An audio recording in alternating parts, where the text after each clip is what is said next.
Good afternoon. Welcome to this Monday's meeting of the Columbia Rotary Club. Jim Smithwick will lead us in the national anthem.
Thank you, Jim. Please remain standing. Steve Bryant will deliver our invocation.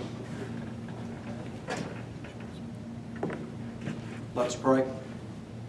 Heavenly Father, as we come together, let us pause and give thanks for this beautiful spring day, as well as all the many other blessings that come from you daily that we so often fail to acknowledge. We are also thankful for the ability to use our time and talents through Rotary and for the impact that you've allowed Rotary to make not only in Columbia but internationally as we strive to make our world a better place by improving the quality of life for our fellow man.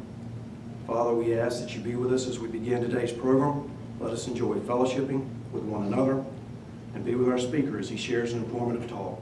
Bless this food and the nourishment of our bodies, and bless the hands that prepared it. In your holy name we pray. Amen. Amen. Thank you, Steve. You may be seated. Matt Cadill will be coming up to welcome our visiting Rotarians and guests. Someone at each table will take a moment just to hold up the card bucket. If you have any spare change or dollar bills, those funds go to aid Alzheimer's research. Thank you. Your Matt.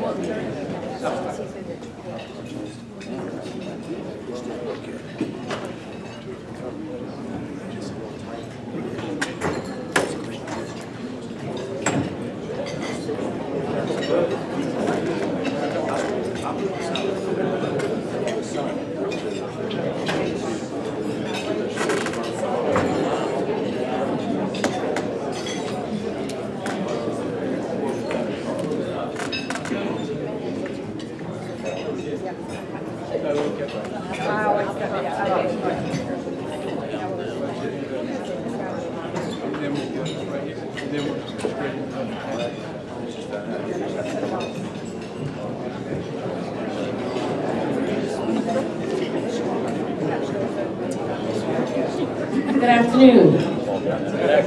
I know you all were looking for Matt, but I am the younger, nicer looking version of Matt. So we do have some visiting Rotarians today. When I call your name, if I would ask that you please stand. Wade Sugart from the Casey Club. He's in the back. Welcome, Wade. It's okay to clap for Wade.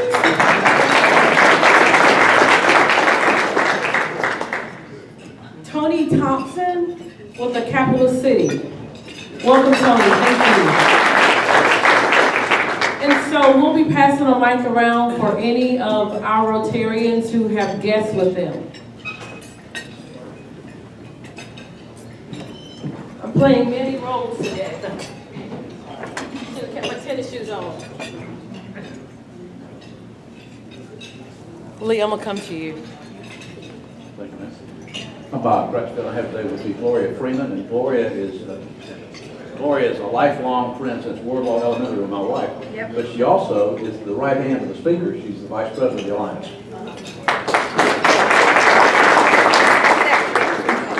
Hello, I'm Lee Lumpkin, and I have with me Miss Janet Hope. She is with Well Vista, which you know is the outstanding organization that gives prescription drugs for lower income families. It's an amazing organization. Welcome, Janet.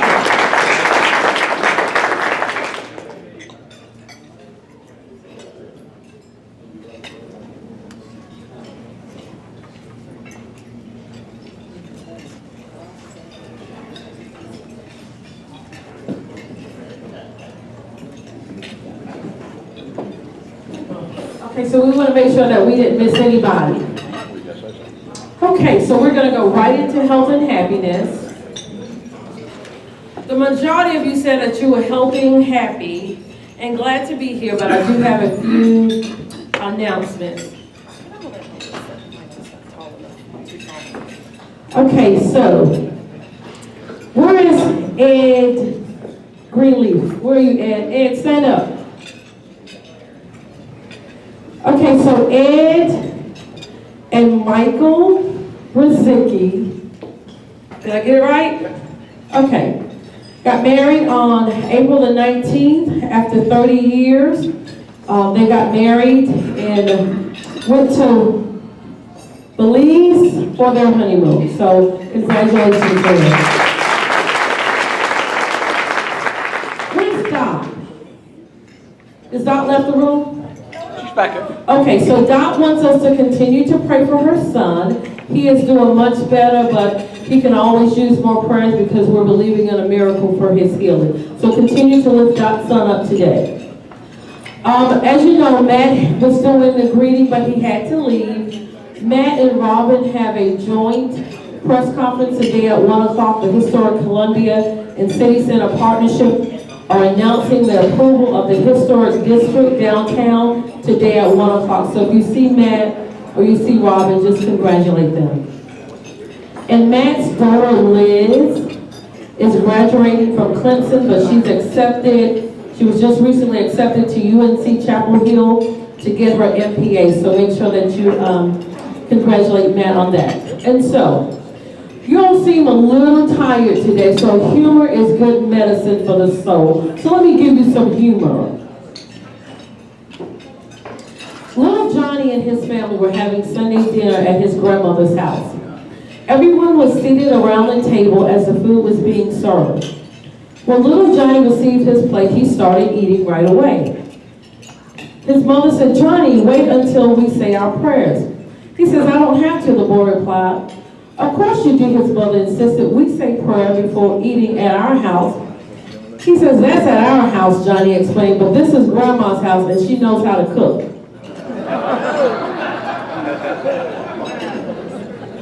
Okay, so Mary was discussing the various aspects of possible outcome of insurance policies with the clerk at the insurance agency. So during the discussion, she asked, "Suppose I take a life insurance for my husband today for $1 million and tomorrow he dies. What will I get?" The clerk looked at her suspiciously and replied, "Probably a life sentence." Okay, so the last one. Because nobody's laughing, so the last one. One of our patients wasn't taking any chances. Prior to her operation, she'd take notes of her body for the surgeon. Take your time, don't cut yourself, no need to rush, and wash your hands. After the surgery, as they helped the patients back to her bed, we discovered a new note taped to her, one from the doctor. "Has anyone seen my wristwatch?" So, thank you for the laugh. I appreciate that. Thank you. I hope you all have a great Rotary week.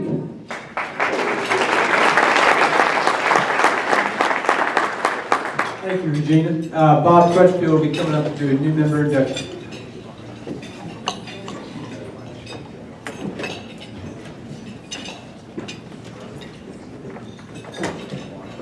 If those people to be inducted would come forward with their sponsors.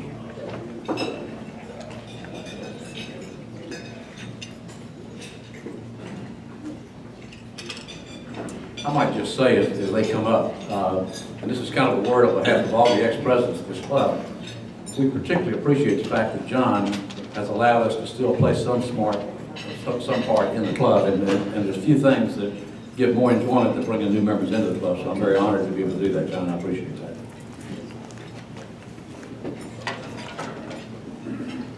Okay, I'm going to call your name when I have you step forward, but you need Lester Bates sometimes because John, his last name is spelled Dozier, but it's pronounced Dozier.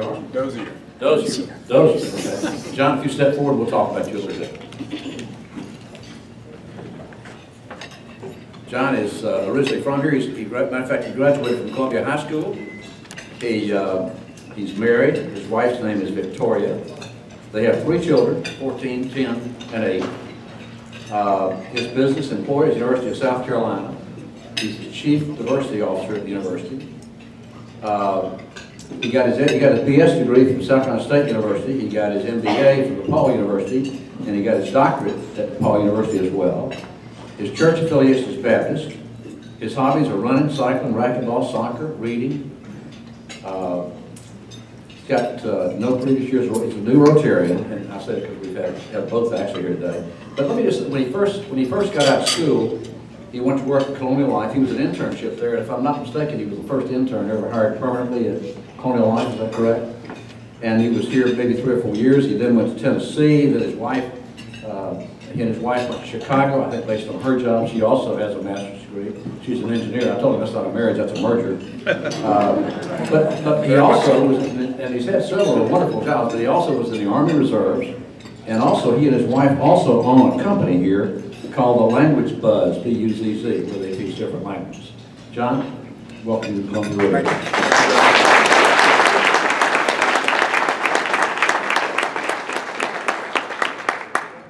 Next is Susan Elkins. Susan, if you step forward a little bit. I guess you can't really say things like this, but I told her that she should feel that old TV show we said a long time ago that you try to guess people's ages, because they would never guess hers when you hear the things she's done. Susan's married. She's married. Her husband's name is Tommy. He's actually retired. He spent 40 years with the rural telephone systems, I think, throughout Tennessee. They have 1 child, Andy, and they have 2 grandchildren, a grandson and will be 2, granddaughter on the way. She works at USC.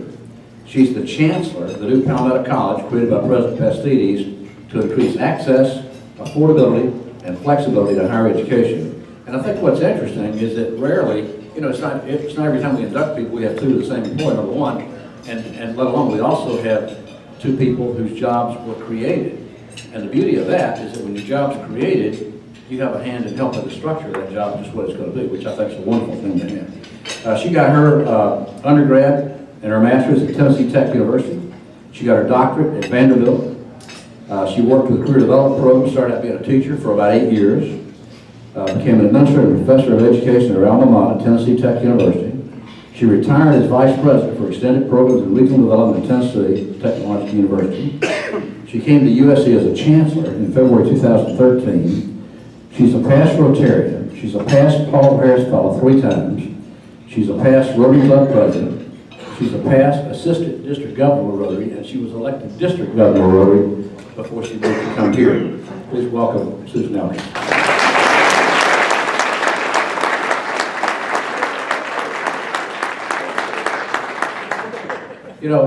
If I can get y'all to come up and turn around and face the dais for a minute.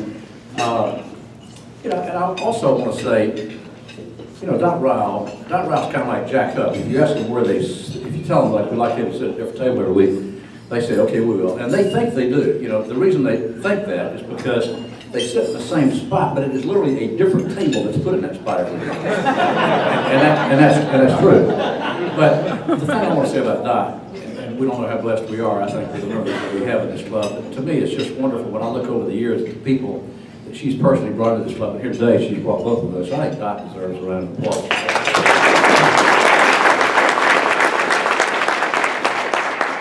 Now, and I don't know the date of the fireside chat. They might know when that's going to be. But we're going to have a fireside chat soon where you'll learn a lot about Rotary. You probably could teach it. But anyway, you'll learn things that we won't get a chance to tell you here. This is a big club. It's not our normal attendance today. We only have about 250 people as members in the club. And but it's a club that if you want to get involved in, if you want to hear great speakers or you want to come and interact with some of the leadership of the club, it's a great place just to do that. But if you may want to get involved in the leadership of this club, and that takes more time because of the size. For example, if you really want to do that, then you need to do health. You got to do something really, really good, or you do something really, really bad to get known in this club. But on the good side, do health and happiness, or do intellectual visitors, or do the orientation, or do the prayers before the meetings. I think you're going to find that you'll be making up at other clubs, and you'll be sitting next to somebody, and you'll say, "What club are you in?" They'll say, "Columbia," for a while. But after 6 months to a year, it begins to come together. And I just want to say that we're terribly proud to have you all here. I look forward to seeing the fireside chat.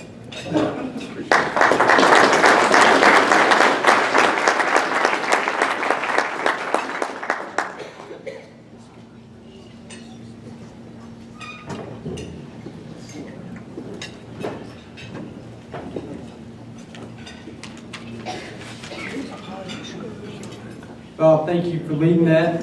Dot, thank you again on behalf of the club. You've done a tremendous job this year bringing in outstanding members. Susan and John, we look forward to serving with you, being part of this club. 2 orders of club business before we move on to our program.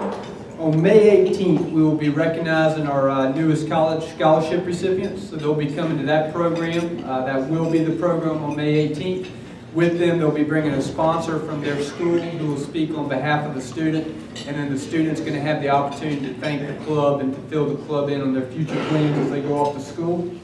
Also on that day, we're going to be giving out a one-time recognition. Traditionally, we just give out 2 scholarships, but we're giving out a recognition to a student who's going to West Point, and we're doing that on behalf of George Simmons and Earl Brown, who served on that committee for many years before they passed away. But that contribution will be made in their name. There's already been a set amount that's been established, but the committee has asked to raise more funds to go to that particular student. So they're going to be soliciting individual contributions from within the club. If you have any interest in contributing to that, you can contact myself or Neil Coyle, and we will point you in the right direction. The second bit of club business is a financial policy. Our board, when we met on Friday, we adopted a financial responsibility policy on May 1st that will go in effect on June 1st. And 99% of our club is always in the right when it comes to dues and other obligations to the club. And the 1% that tends to slide, usually when addressed, they quickly address any outstanding balances. But in short, the policy states that at the end of 120 days, if funds have not been paid to the club or a payment plan has not been approved by the board, then that member could be subject to termination. And then to backwards plan off that, at the 90-day point and the 60-day point, if a member does have funds that are outstanding to the club, they have an opportunity to address it with the board and come up with a payment plan. And as long as the plan is approved by the board, then the payment plan will be in effect for that individual member. But then the cutoff day would be 120 days if no payment plan or no funds have been submitted.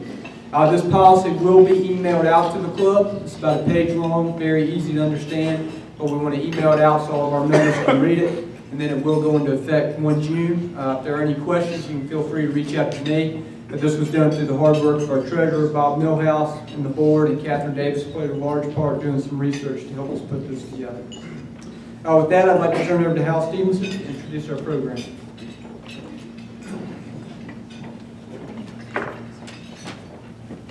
It's my privilege today to introduce our speaker, Louis Gossett. Louis was gracious enough to fill in. We had a program with, I think, Continental Tire, and that speaker had to be called up to wherever they're call her up from, so she wasn't able to come. So Louis has been under the weather for a couple of weeks and graciously agreed to speak to us today. Some of you may recall he's good friends with Joe Scarborough and was responsible for bringing him to town. We had Joe speak, so we were grateful for him bringing Joe to us as well. Louis is president and CEO of the South Carolina Manufacturers Alliance, the state's only statewide organization dedicated to the interests of manufacturers. He served as director of the South Carolina Department of Labor during the Beakley administration and was a shareholder at the Ogletree Dinkins law firm prior to becoming the president and CEO of the South Carolina Manufacturers Association in 2003. Louis was awarded the prestigious Harry S. Truman Scholarship in 1985. He received a Bachelor of Arts degree from Furman University in 1987 and a Juris Doctorate degree from the University of Georgia. I know that makes Crutchfield very happy. University of Georgia School of Law in 1990. And Tom Persons. And Tom Persons. I hope y'all are happy. And Louis and his wife Haley have 4 children, Catherine, Madison, Grayson, and Caroline. They live in Irmo, South Carolina. Please welcome Louis.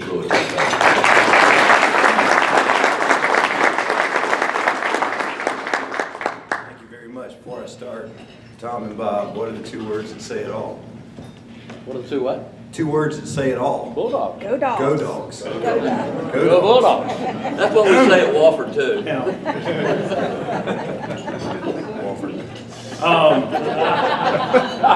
I got a lot of friends in this crowd, and so it's a lot of fun to be here. And I apologize up front. I've learned in the last 2 weeks how to deal with the flu. Don't get it. It's the only thing you can do. Just don't get it. But I know that those of you who are my friends that have heard me speak before are sitting there thinking, it's supposed to be April Allen. I could have been in Lexington or Spring Valley or some other place if I'd only known. One of my closest friends in the world, though, obviously did know, because Bernie Maybank is not sitting over there right now.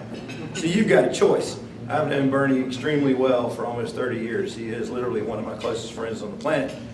This would be a very, very, very funny speech, and probably make the newspapers if I stayed here and just told Bernie stories. Or I can tell you what I can't talk about. Please, everybody go back and just say to him, I can't believe what Lewis said about you. That's all I want you to say to Bernie. Now, I'm going to give you a shot to make some money really, really quickly. Everybody got a pen? Pencil, something you can write with? Those of you who can, you're not going to win anyway, but I've got some money in my pocket. It's more than $5, it's less than 100. It's all yours if you successfully get through the challenge I'm getting ready to give you. Now, the reason I'm going to give you this challenge is because I'm going to tell you a little bit about what our kids know and what they don't know. And this is not a good story. But it's not going to be a very good story for most of you either. Nobody's ever taken my money. And that's because I have an ace in the hole. None of you are eligible. So I'm going to show you some pictures. And I am going to ask you to identify them for me.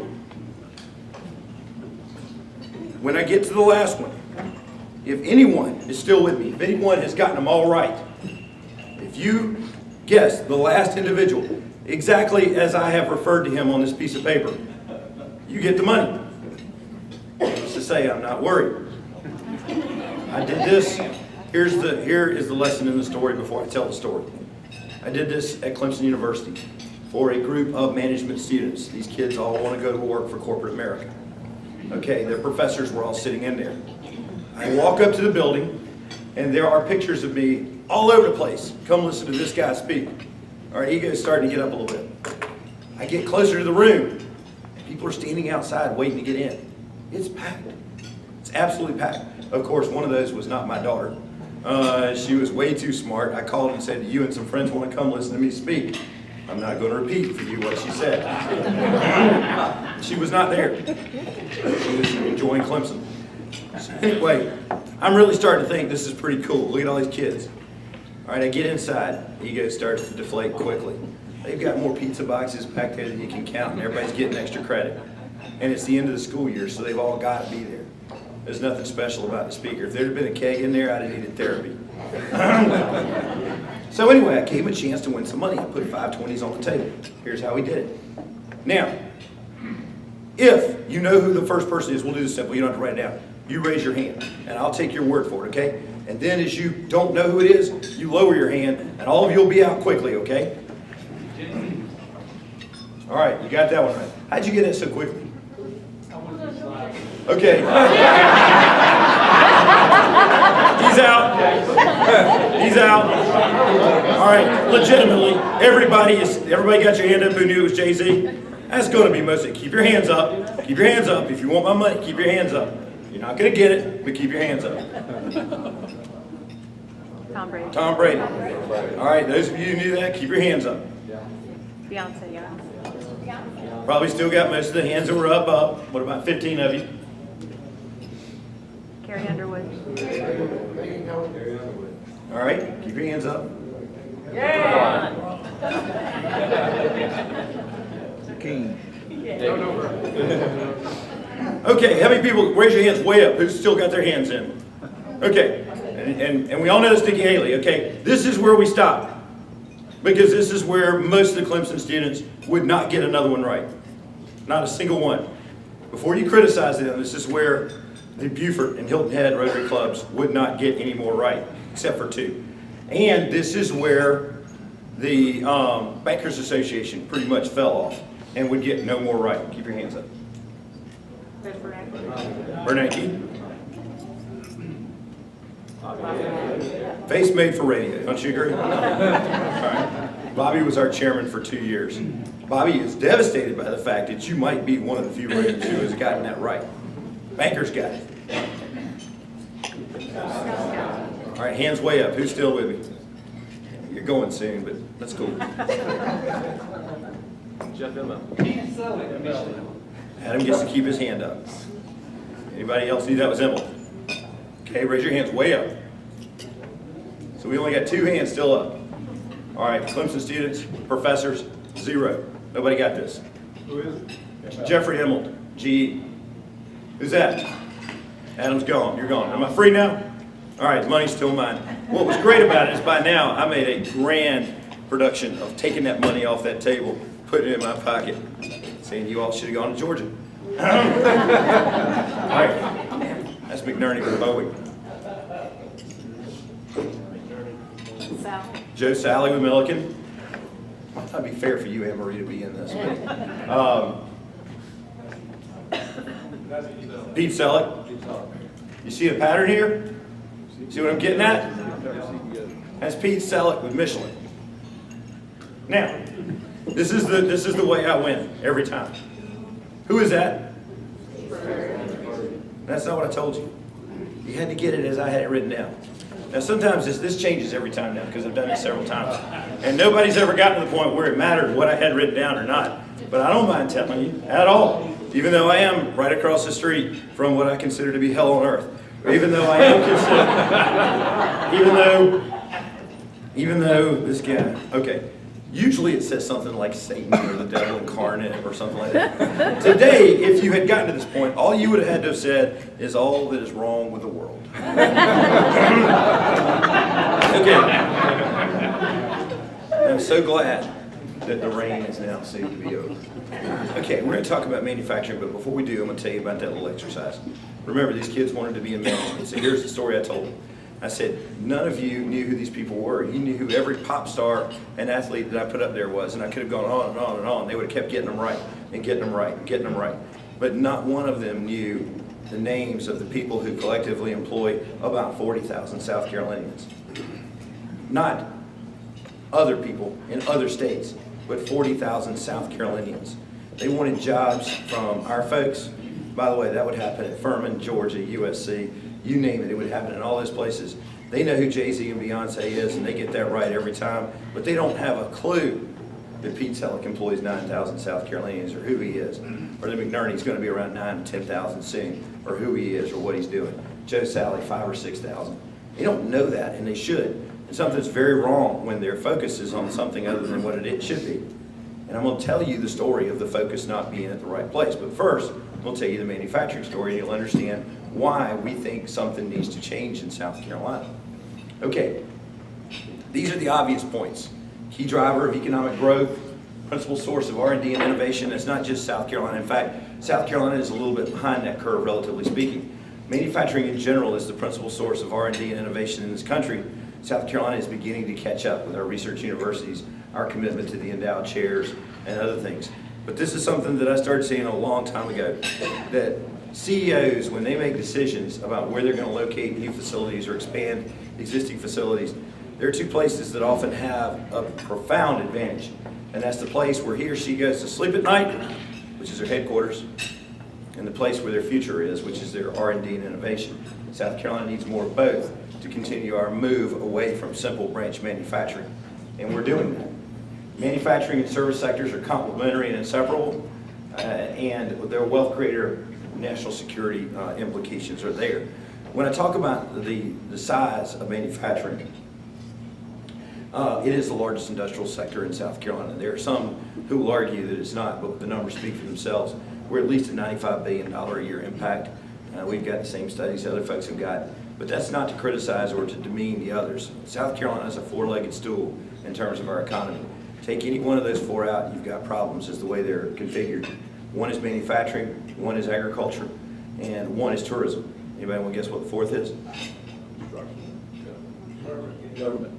So, I don't want to say government, but that's technically right. Military. And believe me, with what's coming up in Washington over the next few years, it's going to come into focus for all of us. These military bases are dramatic economic impacts, $1 billion plus for each one of them. We simply cannot lose them. By the way, Fort Jackson was a Jeopardy question the other day, largest training facility in the country. So where's manufacturing right now? There's over 5,000 manufacturing facilities in South Carolina, 4.5% of all establishments, 20% of all the wages just for those 4.5% of establishments, and over 11.3% of all jobs. Senator Hollings once said that number, 11.3%, which was 1 in 10 in the United States, were more heavily manufactured in this state than others. He once said all that told him was one guy was doing all the work while the other 9 stood and watched. That's Senator Hollings for you. He had a lot of those. In some ways, there is something to be said for it. It's certainly working a lot more than the lawyers standing in front of you and actually contributing more to the economy than a lot of us do. How about that average wage? Does that surprise anybody in here? When I talk about the Education and Economic Development Act, some of the people who helped get that passed are in this room. You'll be surprised at who it did surprise this past summer. $53,000 a year. The average wage in the state's about $37,000. So it's a big difference, folks. It makes a huge difference. Since 2011, Governor Haley and Bobby Hitt have been on a roll. And you know, I always tell people that it does not matter how you view either one of those people and what they may or may not do in other areas. I worked for David Beasley and with Bob Royal, and that was a heck of a team. It was a really great economic development team. I never seen anything like this. And we are in the heads of our competitors. I've got friends in other states. You go to the North Carolina people, it's almost psychological for them. You know, how do they deal with her? They can't. She can close deals. That's what it's all about. She can close deals. They're very aggressive on it. Again, anything else that you may have issues with, throw that out for a minute. I'm talking about economic development, and it's phenomenal. I've been there. I've watched it. I've been part of those meetings occasionally, not as much as reporters think, rarely. But I've been involved with our members when they've been doing things, and I'm telling you, this is a star team. You can see the expansion openings. By the way, this is old data now. It's a few months old, and it may be very old by the end of this week or next week. So it's a remarkable thing going on in South Carolina right now. We are, in fact, the epicenter of reshoring in this country, which means that the jobs are coming back. They're coming back for a lot of reasons. Natural gas, probably, the price of that is one of the biggest. Logistics costs rising in other places in the world. But it's happening, and it can continue to happen in South Carolina. Maybe. Infrastructure. Everybody's talking about roads and bridges right now. And the SCMA has endorsed a gas tax increase. Very different tack for us. I will tell you though, we all have to be very careful about that because we can't just assume that the average person on the street who's going to work every day, whether it's at McDonald's or whether it's at Boeing, feels the same way.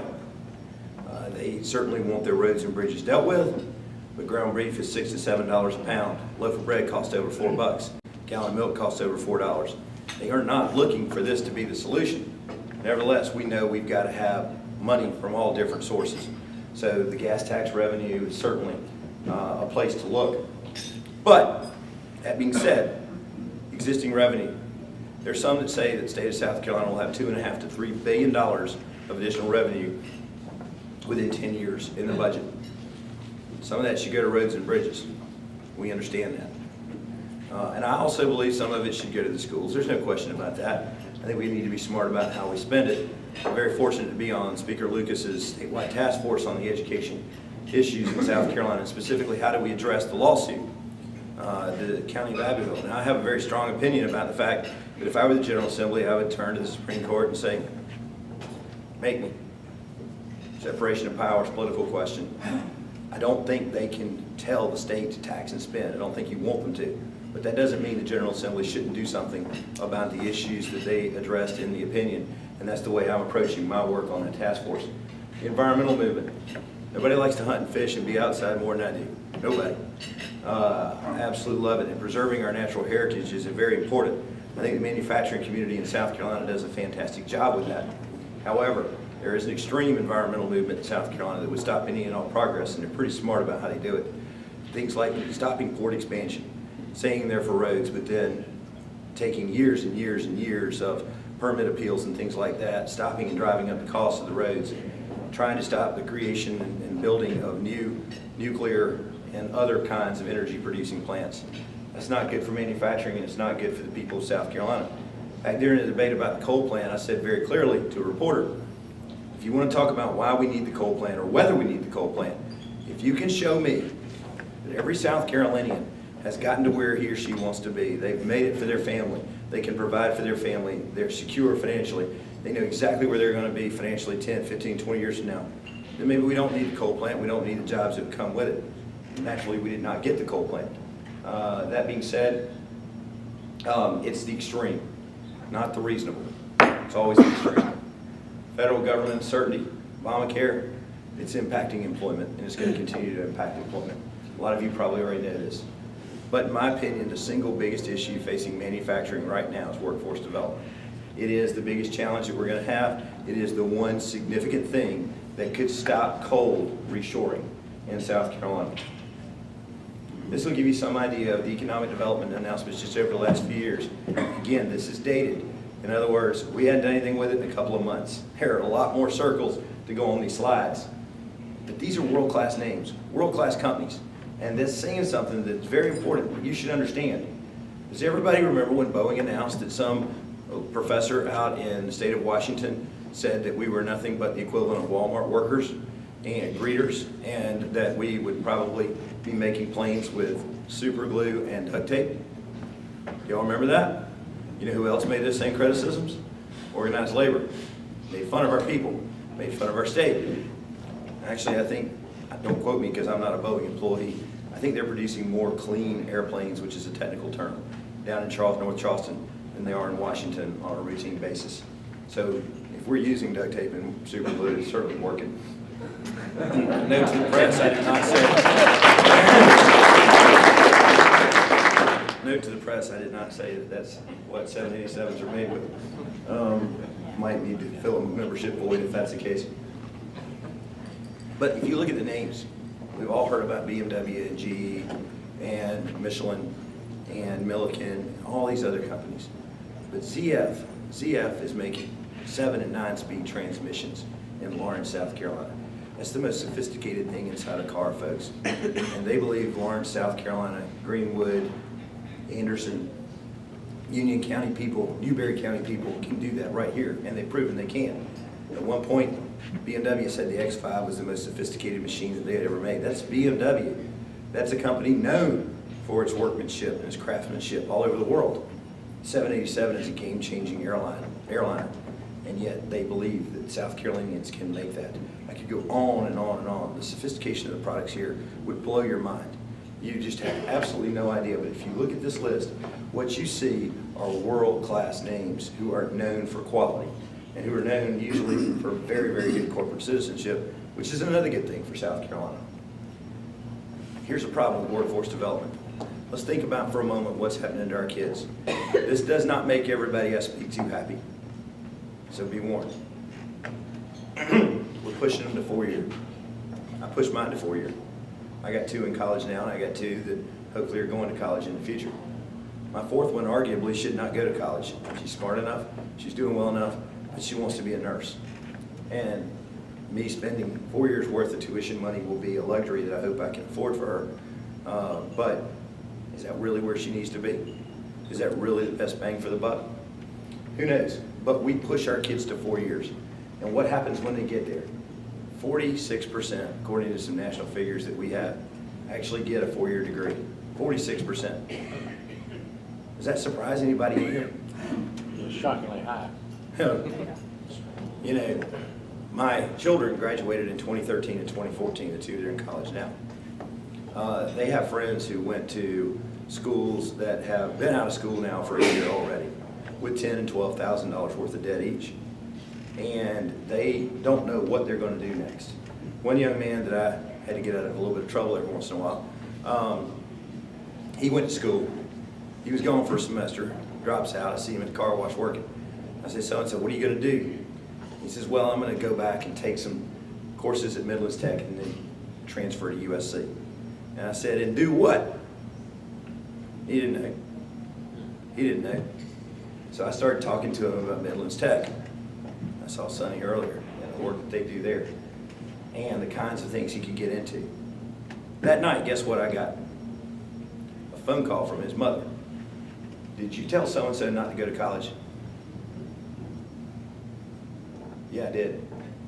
Told him not to be $100,000 in debt like one of his siblings. I told him that he could be making $50,000 to $60,000 a year before his peers graduated from high school if he would go to tech first, and he would have no debt doing it. That one semester in college put him $9,000 in debt, and what does he have to show for it? Nothing. And if he goes to USC, unless he gets into certain disciplines, and there are plenty there to get into that we are very interested in, goodness knows the supply chain people that come out of there are, I mean, they pretty much tell you what you're going to pay them. But the thing about it is he gets certain kinds of degrees, like maybe a Bachelor of Arts in Political Science from Columbia University. Who's going to hire him to do what? That's the question. He certainly won't be making that kind of money. There are plenty of people on assembly lines and doing other things in manufacturing facilities that have four-year degrees who went back to tech to learn how to do what they needed to do to finally make some real money. I'm not saying that we shouldn't send kids to four-year because we need them badly. Boeing will tell you that they have announced 2,000 IT and engineering jobs in Charleston. Those people will not just be doing work for North Charleston people, operations. They will be bidding on work in Boeing worldwide. They need homegrown talent. They need bachelor's degrees and master's degrees and PhDs. But they also need a ton of people to go through our tech schools and to learn. The lottery, this is where I usually get people very upset with me. It's not good, folks. It's not getting it done.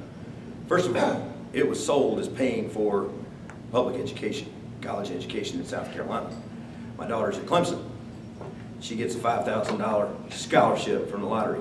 She will not lose it. She's done well enough to do that. She's a junior. Everything's going to be fine. Tuition at Clemson is $14,400 now. That $20,000 will only net out $13,500 to us because of tuition increases. It's not a criticism on Clemson. I'm the biggest Clemson fan you'll ever meet. She has had an incredible experience, and I am very glad she's there. But let's be realistic about what the lottery really is. Tons of kids lose it when they go in. So if you go back 12, 14 years ago before the lottery, you're paying $4,200 a year for Clemson. Now, if you don't have a lottery scholarship, you're paying $14,400. Was that a good deal for South Carolina citizens? Let me get it to you in even better detail. The General Assembly, writes an $80 million check every year to fulfill that promise to the students because the lottery doesn't make enough money to clear it. Is that really how we should have been spending our money? And it's not doing anything for manufacturing. You get $1,000 or so to go to tech, which we need to maintain that. In fact, it should go up. We need the certificate programs, and lottery money doesn't apply to that. And that's where the jobs are. There's more to the lottery story, and I'm not being all-inclusive, so there's some things that I might not be fair about. That's generally how we see that. And as somebody whose child has gotten, I'd much rather have seen pre-lottery days than I would post-lottery days, even though she will get the entire $13,500. We are struggling. It is the biggest challenge. And the disconnect is that we're training kids in South Carolina, or teaching kids in South Carolina to do things the manufacturing community might not necessarily need. You know, we need people who are good in the STEM world, science, technology, engineering, math.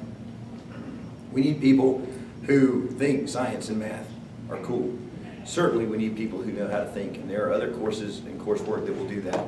And we do need a broadly educated group of folks in our society, but we need people who are interested in working with their hands.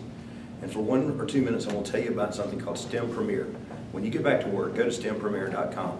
It's going to blow your mind. It is a website that is designed to allow students to create profiles for themselves, just like recruiting sites, not football and basketball, but soccer, lacrosse, and all that. You can go and pay money, and you can create the site for your kid and talk about them being 6'2", 180, 4 speed, or whatever you want. Well, STEM Premier does exactly that for kids in our high schools, middle schools, and colleges. And I was to show you how important this can be for everybody at all levels of education and achievement. The kid that intrigued us the most when we watched it a little over a week ago had a cool 2.57 GPA at Somerville High School. Now, why did he intrigue us more than the 4.0 kid? Because he had shown all kinds of interest and accomplishment in technical skills work, and he had projects he had worked on. and a co-op he had done, and I'm telling you, that kid's going to get hired. It's free for the kids and their parents to create these profiles, and then the employers and schools pay a significant amount of money to get seats and get access to them. EDA, not been the answer, folks.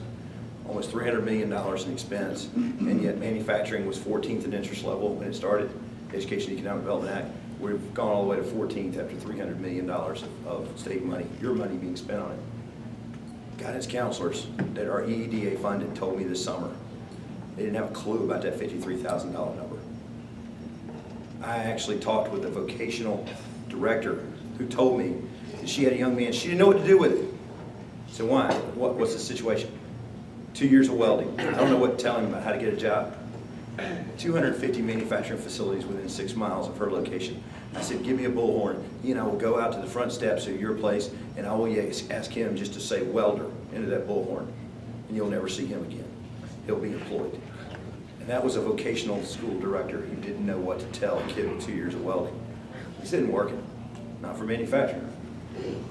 See, now there's some things that combine, but if you can't see that, manufacturing is way down there, and that doesn't do us any good. Here's what we're going to do at SCMA, and I'll be happy to take any questions you may have. You see that pipe? That pipe is what South Carolina, just imagine that inside that pipe is every educational and training program we've got in South Carolina.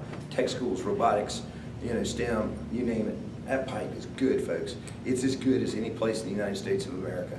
If we get a kid inside one of those things in South Carolina, they can, as long as they pass a drug test, they can go to work for my members. And right now, the jobs are out there. There are plenty of them out there for folks. There really are, plenty of them. Apprenticeship South Carolina, that's a great program in the state. And it's one of the best in the country, if not the best. Our pipe is good. On this side, like I said, the jobs are there. My employers are waiting. Come out of the pipeline. We'll catch you. We'll hire these people. We'll hire them immediately. Like I said, we want STEM Premier, and we're paying money to get access to STEM Premier so we can know who these kids are.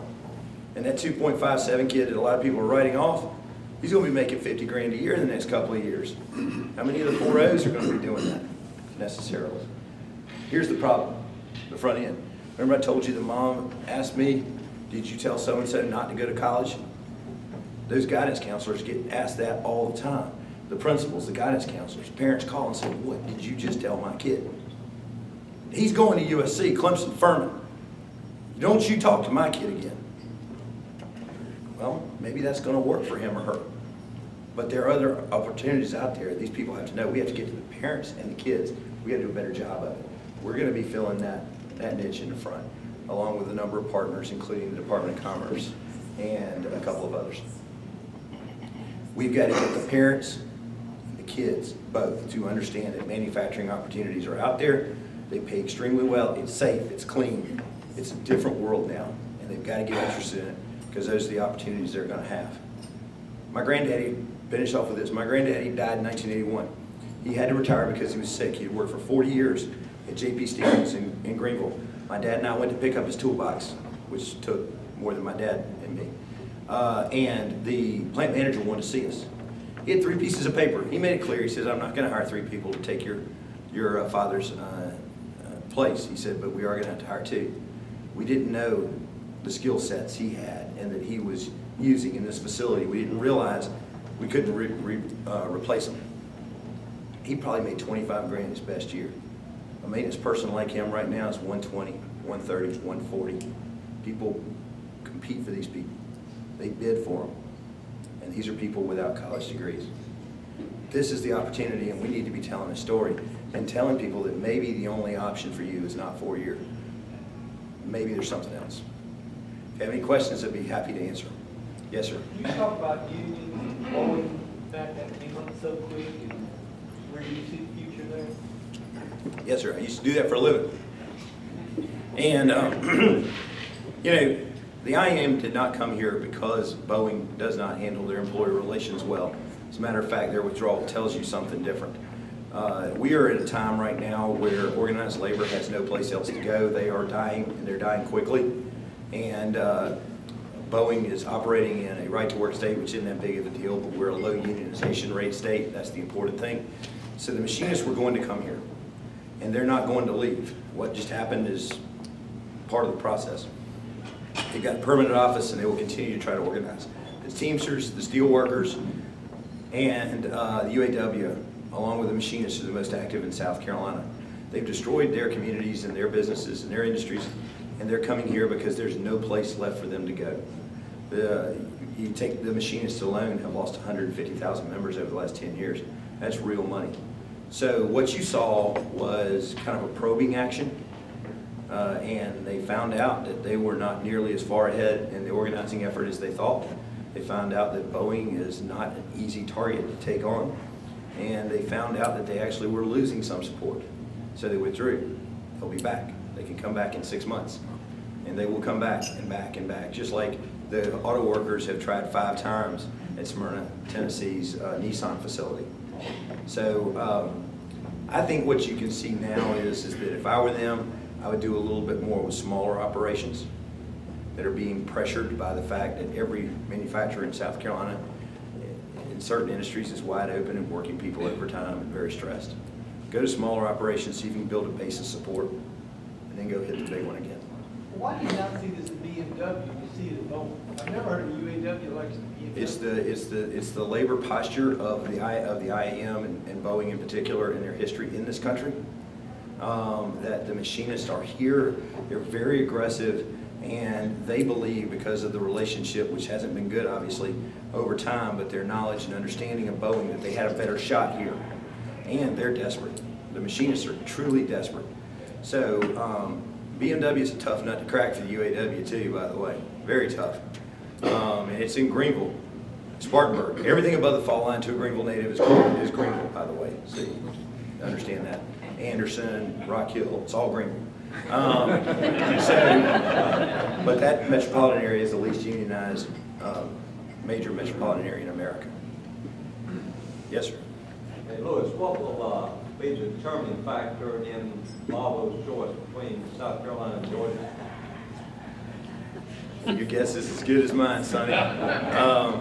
You know, obviously we're homers, you and I. We've both talked to folks about economic development before, and I think that they've got a great location down there to choose from. I heard that Georgia's got a turtle problem, but then again, so everybody else has heard that too.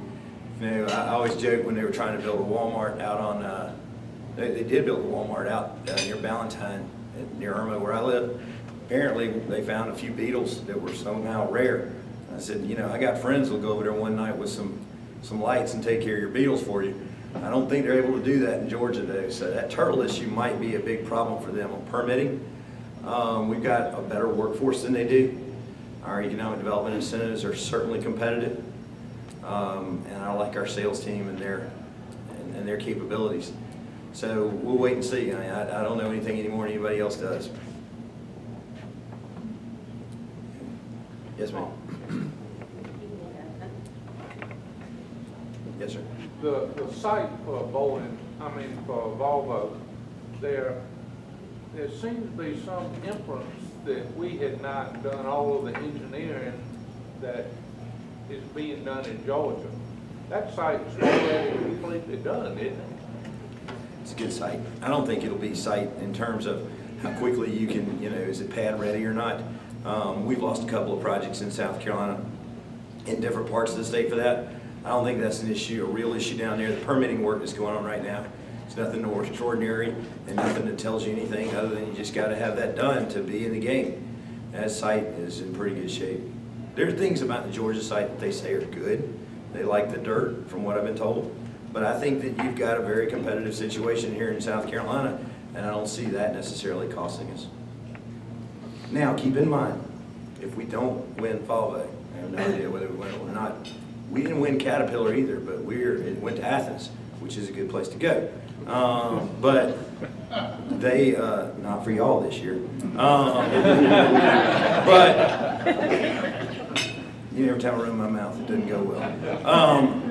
But you're in hostile territory. I know. I live here. But we've picked up 3 or 4 suppliers for that plant here in South Carolina. I can promise you, Volvo lands in Savannah area, South Carolina's going to win over and over again on the supply chain. Yes, sir. Well, we all, in South Carolina, we seem to have this mentality that entrepreneurial small business is really kind of the future of America. And it sounds like manufacturing is making a major comeback in this state. We're all conditioned to run our own businesses and be our own boss and not be subject to being terminated or laid off or unions. It sounds like that's probably as big a challenge to overcome that stigmatism is anything you're dealing with. Well, yes and no. I mean, I love the two examples I'm going to give you, one in the companies, but we've got two members that are family-owned businesses in the Charleston area, one of which was arguably struggling before Boeing. Now they're thriving. And another one that was doing pretty well, and now they're just blowing the doors off. In fact, they need people badly to fulfill their things. An entrepreneurial spirit, and when you land these big projects, you find it. Well, my point is really not in the after the fact. It's in the education workforce development, where these people are wanting their kids to go to a four-year college. That's really what my point. It's a good point. South Carolinians came from the fields to the factories, and they didn't want their kids to go back to the fields. Came from the factories to the white-collar world, professional world, and they want their kids to go back to the factories. Well, they're different places now. And so getting that mentality different is a big challenge. You're right. Shit, one real quick. I know y'all need to go. All right. I came in a few minutes late, so forgive me if you addressed this in the beginning of your talk. But what percentage of our high school graduates are ready to go into a program like this, technically inclined, versus not ready at all, whether for college or technical, any kind of technical job or education? And are there any efforts being made to go back and capture those folks who were dropouts or just didn't have a place for them, but would still like to go to work? Yes, when I talked about student program, man, I've been here, the 2.57 kid who was up there on the screen we were looking at, that's the kind of kids you want to go talk to, because that kid has done so many different things and had the ability to finally tell somebody through STEM Premier, people who are looking for him, and he will get a bunch of interviews and he will be hired. There's no question about that. I can't tell you the percentage. We're actually doing some work on that right now at SCMA. But the thing is we do have a fundamental problem in some parts of the state where the kids have to go, and Sonny knows this. You got your remedial sections where you got to teach them to read and to count before you can start teaching them how to do the stuff we need, and that's a problem. So, and there are people, Jim Reynolds was here a while ago, who have been working diligently to try to make that part work better, because we got to get the kids ready. But that old idea that the 4.0 kid, I don't know, 5.2, so a 4.0 kid's not perfect, but the 4.0 kid is the only one that can succeed and do anything. It's not true. At 2.57, I'm telling you, he will not have his profile on there by June. He'll be hired. 40, 45 to start. Okay.